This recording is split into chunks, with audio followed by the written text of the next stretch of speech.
Las infecciones urinarias, como creo que ya algunos les he explicado, es una de las enfermedades que se ve con mucha frecuencia en lo que es la consulta externa.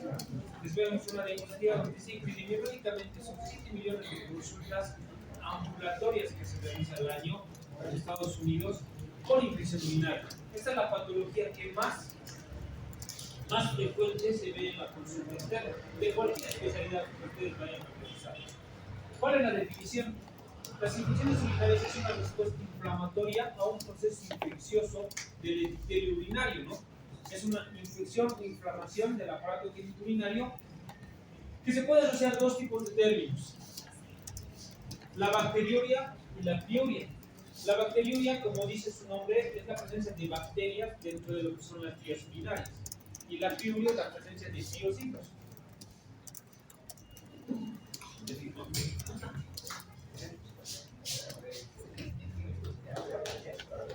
Entonces, dentro de lo que es la infección urinaria, nosotros tenemos que tomar estos dos conceptos, bacteriuria y piuria.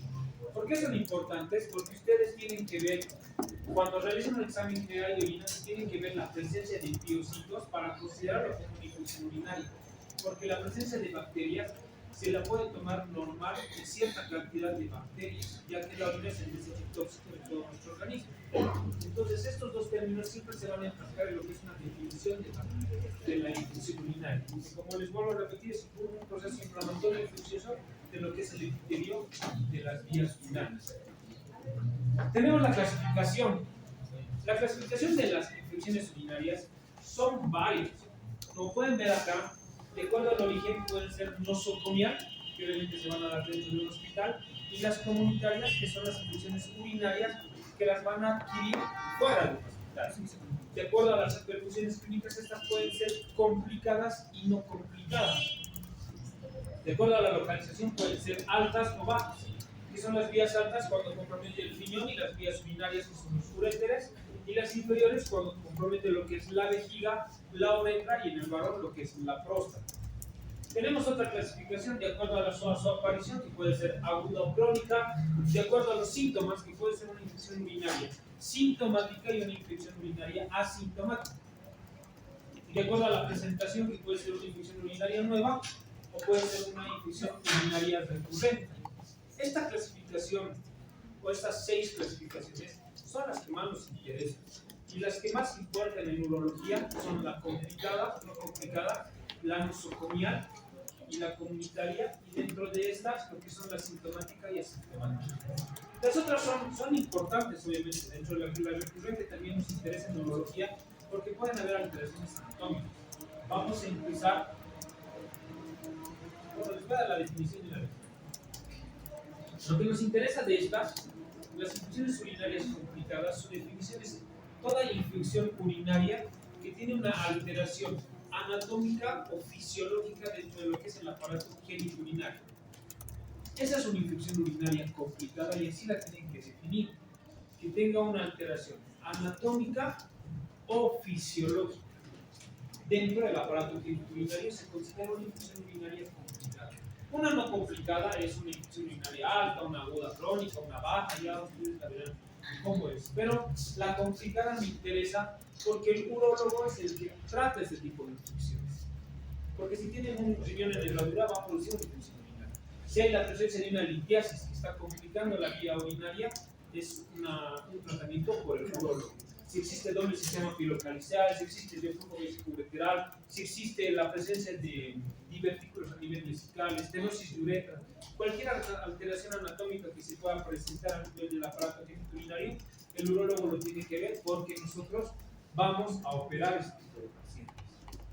Nos interesan las infecciones urinarias asintomáticas, porque las infecciones urinarias asintomáticas no se debe hacer tratamiento antibiótico en todos los pacientes. Tienen 3 grupos etarios específicos donde nosotros realizamos tratamiento, que son las mujeres embarazadas, los niños menores de 5 años y las personas que sean mayores de 60 años, los pacientes de la tercera edad por su sistema inmunológico. Y las infecciones urinarias recurrentes que nos sirven, que son aquellas infecciones que se presentan 2 a 3 en 6 meses o más de 3 a 4 en un año, porque puede haber alguna alteración anatómica a nivel de lo que es la vejiga, que es normalmente que se presenta ¿Ya? Dentro de esta clasificación tenemos también las infecciones urinarias aisladas, que estas son separadas, o sea, son infecciones urinarias que se presentan en un periodo más o menos de 6 meses. Entre el periodo de cada 6 meses se puede presentar esta infección urinaria, que generalmente afecta a las mujeres entre los 30 y los 40 años. ¿Ya? Es muy poco frecuente en los varones, como ustedes ya saben, y los varones no tienen infecciones urinarias. Las infecciones urinarias no resueltas, estas se ven más en pacientes que tienen cultivos de orina y existe todavía la persistencia de bacterias, que esta puede ser que el aparato genitourinario está atacado por 2 tipos de bacteria o 2 tipos de cepas distintas de la misma bacteria, que producen una resistencia hacia el antibiótico y haciendo que estas especies que son diferentes bacterias, produzcan continuamente la infección urinaria. Entonces no las podamos resolver hasta hacer un tratamiento demasiado específico al paciente para que la infección urinaria pueda ser resuelta. ¿Ya? También en estas no resueltas se puede dar por una necrosis papilar a nivel del aparato urinario. ¿Cómo se da la necrosis papilar? Es el abuso de los analgésicos que la mayor parte de los pacientes realizan. En la actualidad, un mínimo dolor y el paciente toma ketorolac. Entonces eso puede producir necrosis papilar a nivel renal, produciendo alteración en la funcionalidad, y eso puede producir una dificultad de que el organismo reaccione a las bacterias y obviamente persista o no se pueda curar la infección urinaria. Las infecciones urinarias recurrentes, que son las más frecuentes, es una infección, las recurrentes son aquellas que se presentan en periodos cortos, son de 2 a 3, 6 meses o de 3 a 4 en un año. Obviamente tienen que ser diagnosticadas de forma laboratorial. No las podemos considerar si la paciente viene y nos dice que tiene infecciones urinarias. Siempre tienen que ser documentadas para que nosotros podamos considerarla una infección urinaria recurrente. Es muy frecuente en las mujeres postmenopáusicas, porque ustedes saben que las hormonas a las mujeres pueden llegar a proteger de los procesos infecciosos, y en la etapa de la menopausia empiezan o disminuyen sus defensas, lo cual les va a producir infecciones urinarias recurrentes. También tenemos las infecciones urinarias recurrentes con resistencia bacteriana. ¿Qué quiere decir esto? Que las bacterias empiezan a presentar defensas frente a los antibióticos.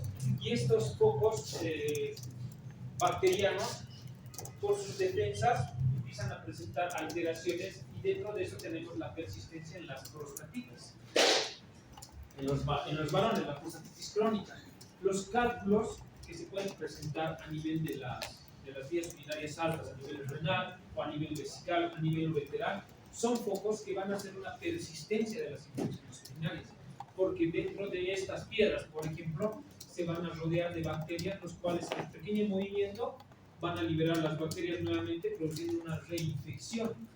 Atrofia a nivel de los riñones, los cuerpos extraños a nivel del aparato genitourinario, las glándulas periuretrales, muñones ureterales infectados, pacientes que han sufrido de un reimplante ureteral, estos se pueden infectar, se crean focos o bolsas de absceso, donde estos se pueden liberar en cualquier momento, producen infecciones urinarias recurrentes por reinfección. ¿Ya? La necrosis papilar, como les había dicho, la duplicación ureteral, los divertículos vesicales, los quistes infectados, los abscesos, todo aquel cambio fisiológico que pueda haber o anatómico a nivel de las vías urinarias puede producir una infección urinaria recurrente persistente, y hasta que no se trate el foco de manera total, las infecciones urinarias van a seguirse presentando. ¿Ya?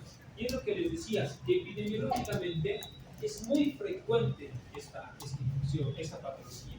Como dice ahí, en una parte, representa 7 millones de consultas a nivel mundial de forma ambulatoria en Estados Unidos. De estos 7 millones, 100,000 personas por lo menos se internan, lo cual le corresponde un gasto de 1.6 millones de dólares al año al país donde esto se vaya a manifestar.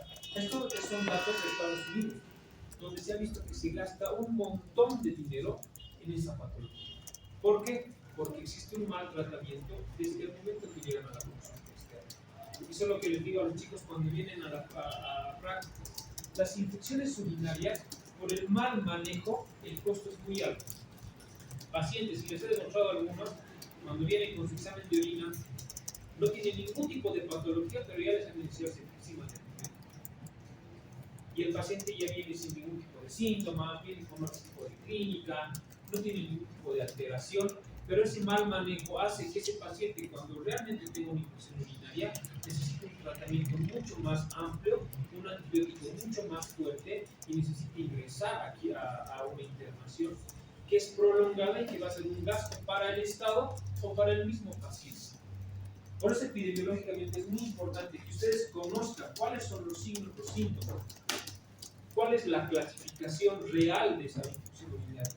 Porque cuando ustedes diagnostiquen una infección urinaria, tienen que ponerle nombre y apellido, no solamente infección urinaria, tienen que poner infección urinaria complicada, infección urinaria sintomática, aguda, crónica, alta, baja, para que puedan hacer un tratamiento direccionado y no lleguen al tratamiento de lo que ahora es, ¿no? Por ejemplo, llegan todos los pacientes a usar imipenem, meropenem, vancomicina. En la actualidad se utiliza bastante esos antibióticos por la negligencia que tenemos en dar tratamiento. ¿Cuál es la etiología? Como la mayor parte de las infecciones que les he explicado, es de origen bacteriano, viral, parasitario y protozoario. ¿Ya? La bacteriana en un 80% se manifiesta por lo que es la E. coli, como en todas las infecciones que se dan a nivel del aparato intestinal. Esta representa la mayor cantidad de infecciones y resistencia. La E. coli es muy importante por los que les voy a explicar cuáles son sus mecanismos de defensa. Luego tenemos los virus como el adenovirus, el papovirus, el citomegalovirus, la tricomona, la yaya, que pueden producir infecciones urinarias, el esquistosoma, el enterovirus, las filariasis, que pueden producir infecciones urinarias en nuestros pacientes, por lo cual en la actualidad ustedes al hacer laboratorios o al realizar exámenes laboratoriales tienen que indagar bastante en su anamnesis y realizar los laboratorios que realmente vayan a necesitar sus pacientes. Fisiopatológicamente tenemos la teoría de la prevalencia, que indica que el 98% de la microbiota intestinal está constituido por anaerobios. Y de esto, solo el 0.1% produce lo que son las infecciones urinarias y el 2% está representado por lo que es la E. coli. Ustedes saben que la E. coli está a nivel intestinal y obviamente las infecciones urinarias se presentan mucho más en las mujeres por el acortamiento que existe a nivel perineal, entre lo que es la unión del ano con la vagina. Y esto hace que las bacterias puedan migrar mucho más fácilmente hacia la vagina y obviamente colonizar y penetrar o transportarse o ascender por la uretra hasta llegar a contaminar el urotelio. La teoría de la uropatogenicidad indica que la E. coli tiene propiedades demasiado especiales. ¿Para qué? Para que se puedan fijar hacia las células del urotelio, para que éstas no puedan ser modificadas por los antibióticos que nosotros vamos a suministrar, por lo cual tenemos que ver esos cultivos en este tipo de pacientes. Actualmente se ha visto que la E. coli ha desarrollado tantos mecanismos de defensa que hace que los antibióticos no tengan ningún tipo de respuestas de infección o antipatógenas. Y dentro de estos factores tenemos los polisacáridos que le dan la protección de la destrucción del antibiótico, ¿no? Produce una fagocitosis a nivel celular y todo eso. Lo más importante en esto son las fibras. Esto le da una agresividad muy alta a la E. coli, porque las fibras son sus patitas, con lo cual se va a fijar hacia las células. Y esto va a hacer que se nutra de la célula y que sea muy difícil de eliminar la propia urinaria a la micción o cualquier tipo de cosas, ¿no? Dentro de estas fibras también tienen estas propiedades que son las adhesinas, agresinas, hilacinas, modulinas y las fibrinas. Todas estas producen daño molecular y daño celular, produciendo que tengan una mayor fijación y obviamente hacen de que el antibiótico no les cause ningún tipo de efecto. Por eso es tan importante en la actualidad que conozcan a la Escherichia coli en todas sus características. Tienen lipopolisacáridos, secuestran el hierro, estos lipopolisacáridos producen resistencia a la bacteria, ¿ya? Producen hemólisis, los péptidos quimiotácticos, los gérmenes productores de ureasa. En la actualidad tenemos los protios, la pseudomonas, la morganela, el corinobacterium. Todos estos factores ayudan a la bacteria a que sea difícil de destruir. Si no sabían, la E. coli no muere. Por ningún factor van a poder matar una Escherichia coli. Por más de que le den el antibiótico más fuerte, lo único que hacen es disminuir su agresividad y hacer que la Escherichia coli, si vale el término, se duerma o descanse y deje de ser agresivo contra el organismo. Por eso son muy frecuentes. En el momento que se diagnostica Escherichia coli, todo el tiempo la paciente tiene Escherichia coli. En un momento con mayor resistencia que los otros, pero siempre tiene E. coli. ¿Por qué? Porque no muere. La bacteria sigue dentro del aparato genitourinario o dentro del urotelio y en el momento que la paciente disminuye sus defensas, vuelve a atacar. Y eso es lo que va a pasar siempre con nuestros pacientes. Y eso tienen que explicarles a sus pacientes cuando les llegue la consulta externa. Decirles que ustedes están haciendo un tratamiento para disminuir la agresividad de la bacteria, hacer de que esta bacteria ya no les cause más daño, pero no la están matando porque no existe un medicamento en el mundo que vaya a matar a la Escherichia. Y decirles que tienen que tener una alimentación adecuada, que tienen que realizar actividad física, que tienen que tomar la cantidad de agua necesaria, que no tienen que aguantarse ni mencionar, porque esto produce que la bacteria vuelva a elevar sus defensas y vuelva a atacar al huésped. ¿Ya? Dentro de los procesos de infección de las vías urinarias tenemos que la bacteria ingresa a las células, se multiplica de una forma rápida o veloz, ¿no? Decrece su tamaño y multiplicación, comienza a formar la comunidad bacteriana intracelular. El momento de penetrar a las células se multiplica muy rápido. La bacteria comienza a romper o a formar también los biofilms. Los biofilms son muy importantes y salen de lo que es el citoplasma y empieza a migrar hacia todas las células, produciendo una mayor infección y una mayor colonización de las bacterias a nivel de lo que es el aparato genitourinario. Estas bacterias, saliendo de los biofilms, forman filamentos que van a ayudar a sujetarse con mayor seguridad de las células, produciendo una disminución del sistema inmune y produciendo alteraciones a nivel del aparato genitourinario. Es lo que les decía, la uroplaquina o los biofilms es una película que va a recubrir y va a proteger en su totalidad a lo que es la Escherichia coli, reduce la acumulación de antibiótico que puede actuar frente a esta bacteria. ¿Por qué? Porque va a ser como una película que va a estar alrededor de la bacteria, haciendo que esta pueda resbalar y no se pueda concentrar para atacar o disminuir la bactericidad que tiene esta bacteria. Esto también va a producir una resistencia fisiológica de la bacteria, produciendo que ésta sea mucho más patógena en el futuro para este paciente.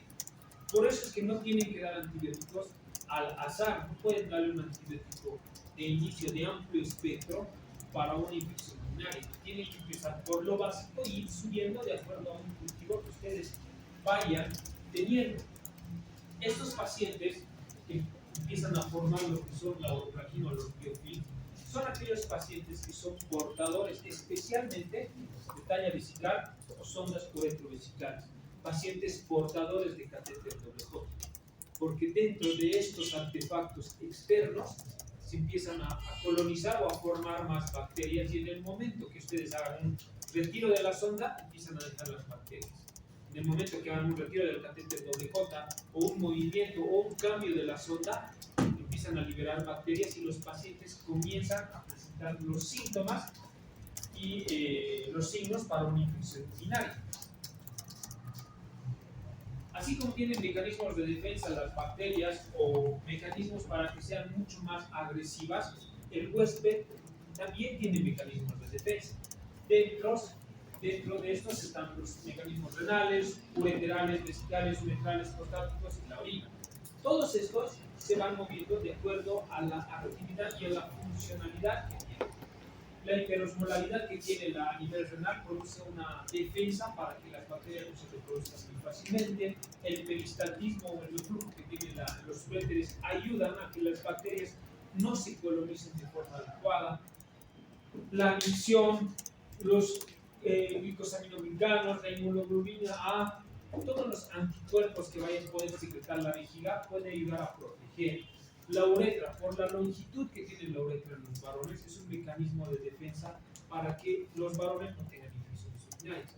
Lastimosamente, al tener las mujeres una uretra más corta, esto no las protege de las infecciones urinarias. Más bien es una predisposición a que puedan tener infecciones urinarias. La parte de la próstata en los varones, la secreción de zinc ayuda a que pueda matar las bacterias o a que evite la colonización de bacterias a nivel de la glándula prostática. Y la orina es un factor de defensa por el mismo pH, que es un pH ácido que impide la replicación o la multiplicación bacteriana, la osmolaridad, la concentración de azúcar, urea y ácidos orgánicos hace que la orina funcione como un mecanismo de defensa y que también funcione para destruir a las bacterias o inhibir su bactericidad de las bacterias. Y así, todos estos cumplen su mecanismo de defensa para el huésped. Es por eso que cuando hay alguna alteración anatómica dentro de una de estas partes, se producen las infecciones urinarias complicadas y son las más difíciles de tratar.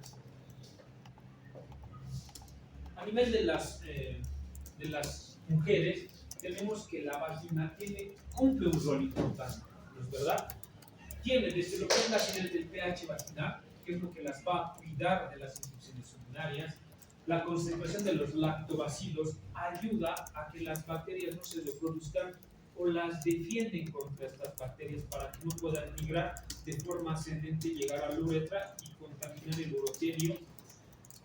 Tenemos lo que son los efectos antiadherentes que producen los protectores vaginales como el bactericina, la surfactina, que son lo que son los lactobacilos, que van a ayudar a proteger al aparato genital de las mujeres. Y obviamente esto disminuye cuando las mujeres tienen un aseo genital muy frecuente, si vale el término. Es por eso que siempre se les recomienda que sea un aseo genital, pero que no sea tan frecuente, que no sea muy riguroso, ya que al hacerse un aseo genital, disminuye su defensa natural que tiene. El pH vaginal y los lactobacilos es un factor de protección para las mujeres para evitar las infecciones urinarias. ¿Cuáles son los factores que aumentan la morbilidad y la mortalidad dentro de lo que son las infecciones urinarias? Cualquier proceso obstructivo va a condicionar lo que son las infecciones urinarias o problemas a nivel del aparato genitourinario. Desde lo que es una prostatitis, una hiperplasia prostática, la litiasis, una estenosis de uretra, una estenosis de uréter, cualquier tipo de lesión u obstrucción que impida la salida de la orina de forma normal, desde lo que es el riñón hasta lo que es el meato uretral, va a producir una infección. ¿Por qué? Porque esta obstrucción va a permitir la retención de orina y esta retención de orina va a ser un caldo de cultivo para la formación de bacterias. Anomalías congénitas del aparato genitourinario, el drenaje en los catéteres, la necrosis papilar. La diabetes mellitus es una de las principales enfermedades que puede producir una infección urinaria. Es por eso que cuando vengan a sus pacientes a la consulta, el principal antecedente que ustedes tienen que pedir es preguntar si tiene una diabetes mellitus diagnosticada y si realmente la controla. ¿Por qué? Porque la diabetes mellitus produce alteraciones nerviosas, produciendo una alteración en la funcionalidad de la vejiga, produciendo una vejiga neurogénica que puede ser una vejiga retentiva, produciendo un caldo de cultivo para la producción de bacterias o la replicación de las bacterias que vayan a contaminar. El embarazo es un factor que también es importante porque este produce las infecciones urinarias asintomáticas,